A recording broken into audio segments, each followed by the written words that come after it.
अब देखो सोल्यूशन क्या है 17 का, 12 अल्फा, 12 तक है ना सुई, तो 12 अल्फा, क्योंकि लाइनें जो काट रही हैं ये अल्फा काट रही हैं, तो 12 alpha equal to 2 pi radian.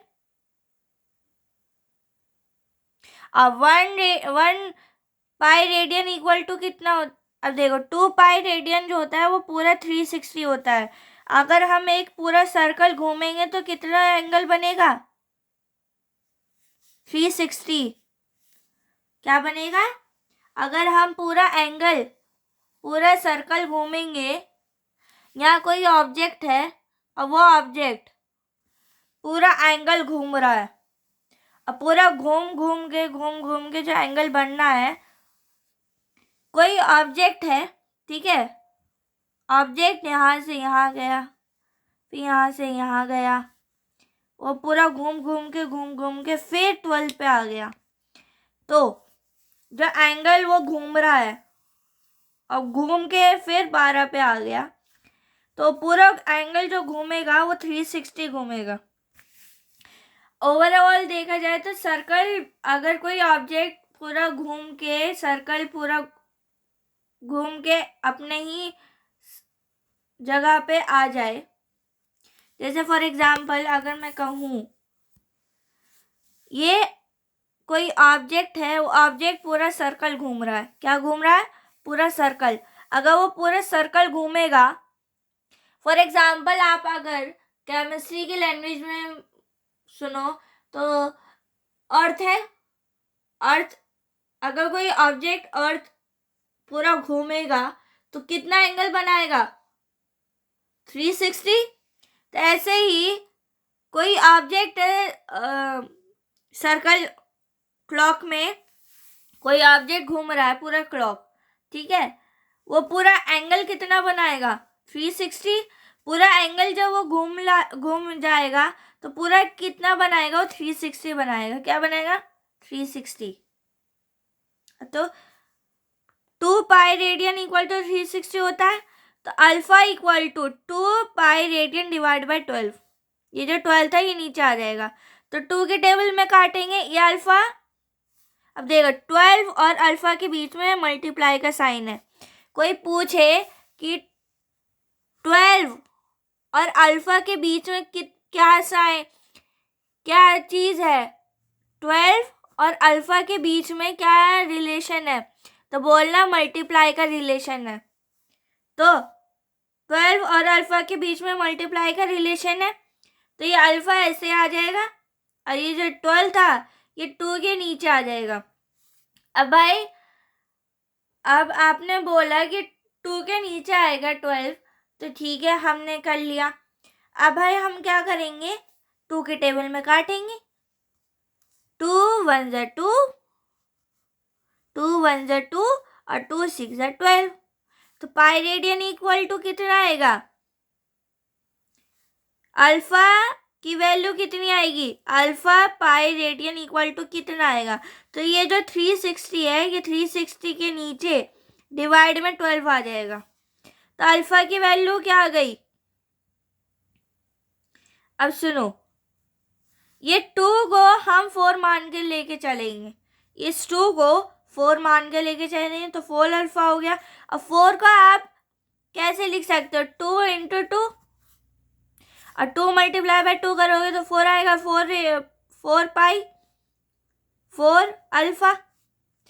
अब ये इस 4 को अल्फा, अब ये थीटा है, ठीक है, ये पाई लेके चलते हैं, पाई। अब देखो आपने पिछली क्लास में मैंने बताया था कि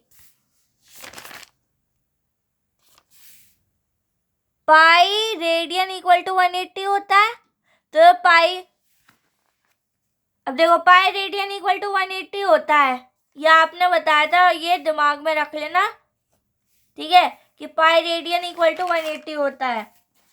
अब सुनो,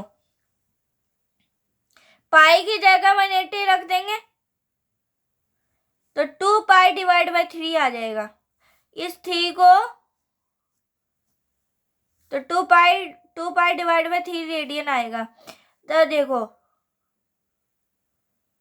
इस 2 को 3 को 2 से मल्टीप्लाई कर देंगे तो 60 आएगा। अब फिर इस 60 को 2 से मल्टीप्लाई करेंगे तो 120 आएगा। और मैंने इसी का ही शॉर्ट ट्रिक ना अपलोड में कर चुकी। देखो 6 डिवाइड बाई 4 करेंगे तो 2 की टेबल में काटेंगे, 2 2 जा 4, 2 3 जा 6, तो